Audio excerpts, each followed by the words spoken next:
2026 നിയമസഭാ തെരഞ്ഞെടുപ്പിനെ നേരിടാൻ BJP തയ്യാറെടുത്ത് കഴിഞ്ഞിരിക്കുകയാണ്. ഏതാണ്ട് സ്ഥാനാർത്ഥി പട്ടികയും പൂർത്തിയായിരിക്കുകയാണ്. 2024 ലോക്സഭാ തെരഞ്ഞെടുപ്പ് കഴിഞ്ഞപ്പോൾ തന്നെ കേരളത്തിൽ നിയമസഭാ മണ്ഡലങ്ങളിൽ വലിയ മുന്നേറ്റം സൃഷ്ടിക്കാമെന്ന് BJPക്ക് ഒരു അമിതമായിട്ടുള്ള ഒരു ആത്മവിശ്വാസം തന്നെ കൈവന്നിട്ടുണ്ട്. അതിൻ്റെ അടിസ്ഥാനത്തിൽ മണ്ഡലങ്ങളെ ക്ലാസ് തിരിച്ചിരിക്കുകയാണ്. ഏതാണ്ടൊരു 40 മണ്ഡലങ്ങളോളം എ ക്ലാസ് ബി ക്ലാസ് മണ്ഡലങ്ങളായിട്ട് വരും. ഇതിലെ എ ക്ലാസ് മണ്ഡലം എന്ന് പറയുമ്പോൾ പൂർണ്ണമായിട്ടും വിജയം ഉറപ്പായിട്ടുള്ള മണ്ഡലങ്ങൾ തന്നെയാണ്. ഇത് ലോക്സഭാ തെരഞ്ഞെടുപ്പിൻ്റെ ആ ഫലത്തിൽ നിന്ന് വന്നിട്ടുള്ള ആ പശ്ചാത്തലത്തിൽ എടുത്തിട്ടുള്ള കണക്കനുസരിച്ചുള്ളതാണ്. ഈ പട്ടിക പൂർത്തിയായി കഴിഞ്ഞപ്പോൾ ഇവരെല്ലാവരും തന്നെ, ഈ സ്ഥാനാർത്ഥികളൊക്കെ തന്നെ ആ മണ്ഡലങ്ങളിലേക്ക് പ്രവർത്തനങ്ങളുമായിട്ട് ഇറങ്ങുകയാണ്. അത് ഈ വരാൻ പോകുന്ന തദ്ദേശ തെരഞ്ഞെടുപ്പിനും ഒരു വലിയ ആക്കം കൂട്ടും. അതിലൂടെ മണ്ഡലത്തിലെ പഞ്ചായത്തുകളിൽ ഇവർക്ക് വലിയ സ്വാധീനമുറപ്പിക്കാൻ കഴിയും, വോട്ടർമാരുമായിട്ട് സംവദിക്കാൻ കഴിയും, അതുപോലെ തന്നെ ജനകീയ പ്രശ്നങ്ങളെ ഉയർത്താനും കഴിയും എന്നുള്ളതാണ്. അവർ പ്രധാനമായിട്ടും തിരുവനന്തപുരം, തൃശ്ശൂർ, ആലപ്പുഴ ജില്ലകൾ കേന്ദ്രീകരിച്ചുള്ള മണ്ഡലങ്ങളാണ് BJPയുടെ എ ക്ലാസ് മണ്ഡലങ്ങളിൽ വരുന്നത്. തിരുവനന്തപുരം പാർലമെൻറ്റ് മണ്ഡലം തന്നെ എ ക്ലാസ് മണ്ഡലമാണല്ലോ. വിജയം ഏതാണ്ട് അടുത്തടുത്ത് വന്ന് നിൽക്കുന്ന മണ്ഡലങ്ങളിൽ ഒന്നാണ്. തിരുവനന്തപുരത്തെ കോർപ്പറേഷൻ തന്നെ BJPയുടെ കയ്യെത്തും ദൂരത്താണ്. അതുപോലെ തന്നെ നിലവിൽ 2 മുനിസിപ്പാലിറ്റികളുണ്ട്, പാലക്കാടും പന്തളവും. അത് അടുത്ത തെരഞ്ഞെടുപ്പോടുകൂടി ഈ 10 മുനിസിപ്പാലിറ്റികളിലെങ്കിലും ഭരണം പിടിച്ചെടുക്കണം എന്നുള്ള കണക്കുകൂട്ടലാണ്. 100 പഞ്ചായത്തുകളിൽ ഭരണം പിടിക്കണം. ഇനി വോട്ട് വിഹിത വർധനവ് എന്നൊന്നല്ല, ഇനിയും സീറ്റ് പിടിച്ചെടുക്കുക എന്നുള്ള ഒരു തന്ത്രത്തിലേക്ക് BJP കടക്കുകയാണ്. അതിൻ്റെ ഭാഗമായിട്ട് തന്നെയാണ് ഇപ്പോൾ സ്ഥാനാർത്ഥി നിർണയവും നടത്തിയിരിക്കുന്നത്. തിരുവനന്തപുരത്ത് ഈ കഴക്കൂട്ടം മണ്ഡലത്തിൽ 2016 നിയമസഭാ സ്ഥാനാർത്ഥിയായി നിന്ന V മുരളീധരനെ തന്നെയാണ് പാർട്ടി ഇറക്കാൻ ആലോചിക്കുന്നത്. 2021 വന്നിട്ട് ശോഭാ സുരേന്ദ്രനായിരുന്നു. 2016 2021 BJP 2ാം സ്ഥാനത്തെത്തിയ മണ്ഡലമാണ്. അപ്പോൾ വിജയപ്രതീക്ഷ ഏറെ ഉള്ള മണ്ഡലം എന്നർത്ഥം. ഇക്കഴിഞ്ഞ ലോക്സഭാ തെരഞ്ഞെടുപ്പില് മുൻപന്തിയിലെത്തിയ മണ്ഡലം കൂടിയാണ് കഴക്കൂട്ടം. അതുകൊണ്ട് V മുരളീധരൻ ഈ കഴിഞ്ഞ ലോക്സഭാ തെരഞ്ഞെടുപ്പിലെ ആറ്റിങ്ങൽ മണ്ഡലത്തിൽ മത്സരിച്ചു. വലിയ മികച്ച പ്രകടനമാണ് അവിടെ കാഴ്ചവെക്കാൻ സാധിച്ചത്.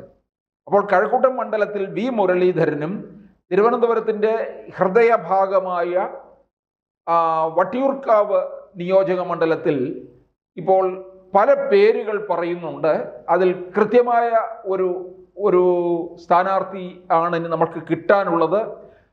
കരുണാകരൻ്റെ മകൾ പത്മജ വേണുഗോപാൽ, കോൺഗ്രസിൽ നിന്ന് പോയ പത്മജയാണ് വട്ടിയൂർക്കാവിൽ സ്ഥാനാർത്ഥി. അതിനോടൊപ്പം തന്നെ BJP നേതാവും ചലച്ചിത്ര നടനുമായ കൃഷ്ണകുമാറിൻ്റെ പേരിനും മുൻതൂക്കം കൊടുക്കുന്നുണ്ട്. കൂടാതെ ശ്രീലേഖ IPSനും ആ മണ്ഡലത്തിൽ പ്രാതിനിധ്യം പറയുന്നുണ്ട്. അപ്പോൾ തീർച്ചയായിട്ടും ഈ 3 പേരിൽ ഒരാളായിരിക്കും. കൂടുതൽ പങ്ക് കാണുന്നത് പത്മജ വേണുഗോപാലിനാണ്. കാരണം ഇവിടെ ഒരുപക്ഷെ മുരളീധരൻ കോൺഗ്രസ് സ്ഥാനാർത്ഥിയായിട്ട് എത്തും എന്നാണ് അറിയുന്നത്. അപ്പോൾ മത്സരം വേറൊരു തലത്തിലേക്ക് മാറാൻ പോകുന്നു എന്നാണ് നമ്മൾ അതിൽ നിന്ന് മനസ്സിലാക്കേണ്ടത്. കോവളത്ത് BJPയുടെ മുൻ ജില്ലാ പ്രസിഡന്റ് ആയിരുന്ന അഡ്വക്കേറ്റ് S സുരേഷ് മത്സരിക്കും.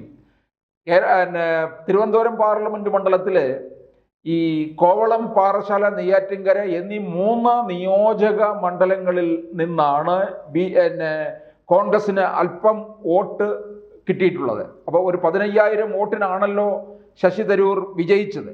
അപ്പോൾ സുരേഷിന് ഒന്ന് വിചാരിച്ചു കഴിഞ്ഞാൽ ഈ മണ്ഡലത്തിൽ വിജയിക്കാൻ കഴിയും എന്നാണ് BJP കണക്ക് കൂട്ടുന്നത്. ആറ്റിങ്ങൽ മണ്ഡലത്തിൽ P.